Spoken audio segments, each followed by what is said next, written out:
விநாயகர் சதுர்த்தியை ஒட்டி திருச்சி மலைக்கோட்டை கோயிலில் மாணிக்க விநாயகருக்கு 75 கிலோ கொழுக்கட்டை, உச்சிப்பிள்ளையாருக்கு 75 கிலோ கொழுக்கட்டை படைக்கப்பட்டிருக்கிறது. இது பற்றிய தகவல்களை தருவதற்காக செய்தியாளர் இஸ்லாம் இணைகிறார். இஸ்லாம், சதுர்த்தியை ஒட்டி திருச்சி மலைக்கோட்டை கோவிலில் செய்யப்பட்டிருக்கும் சிறப்பு ஏற்பாடுகள் என்னென்ன விவரங்கள்? ஒவ்வொரு ஆண்டும் ஆவணி மாதத்தில் வளர்பிறை சதுர்த்தி தினத்தன்று இந்த விநாயகர் சதுர்த்தி விழா கொண்டாடப்படுவது வழக்கம். அந்த வகையில இன்று விநாயகர் சதுர்த்தி விழா உற்சாகமாக கொண்டாடப்பட்டு வருகிறது. திருச்சி மாவட்டத்தில் உள்ள அனைத்து விநாயகர் கோவில்களிலும் அதிகாலை முதலே சிறப்பு பூஜைகளும் நடைபெற்று வருகிறது.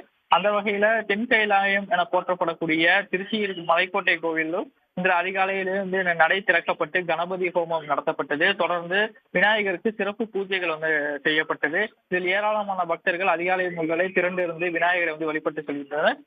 மலைக்கோட்டை கோவிலை பொறுத்தவரை மலைக்கோட்டையினுடைய அடிவாரத்தில் மாணிக்க விநாயகரும் மலைக்கோட்டையினுடைய உச்சியிலிருந்து உச்சி பிள்ளையாரும் வீற்றிருக்கிறார்கள். அவர்களுக்கு சிறப்பு பூஜைகள் அதிகாலை முதலே செய்யப்பட்டு வருகிறது.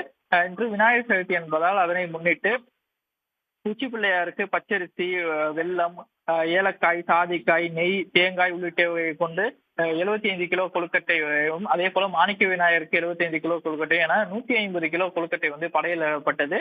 சிவாச்சாரியார்கள் மேலதாளங்கள் முழங்க அந்த 75 கிலோ கொழுக்கட்டையை மலை அடிவாரத்திலிருந்து எடுத்து உச்சி பிள்ளையாருக்கு வைத்து நெய்வேத்தியம் செய்து பூஜைகள் செய்தனர். தொடர்ந்து அந்த கொழுக்கட்டை பக்தர்களுக்கு பிரசாதமாக வழங்கப்பட்டது. இந்த விநாயகர் சதுர்த்தி தினத்தன்று விநாயகர் கோயில்கள் சிறப்பு பூஜைகள் செய்யப்பட்டு வருகிறது. அதே போல சாலைகளில் வைக்கப்பட்டிருக்கிற விநாயகர்களுக்கும் சிறப்பு பூஜைகள் இன்று காலை முதலே செய்யப்பட்டு வருகிறது. அனைத்து கோயில்களிலும் ஏராளமான பக்தர்கள் திரண்டிருந்து விநாயகர் வழிபட்டு வருகின்றனர். அதே போல மலைக்கோட்டை கோயிலிலும் அதிகாலை முதலே ஏராளமான பக்தர்கள் திரண்டு சாமி தரிசனம் செய்து வருகிறார்கள். தங்களுடைய விவரங்களுக்கு நன்றி இஸ்லாம். உடனுக்குடன் செய்திகளை தெரிந்து கொள்ள சன் நியூஸ் பெல் ஐகானை கிளிக் பண்ணுங்க.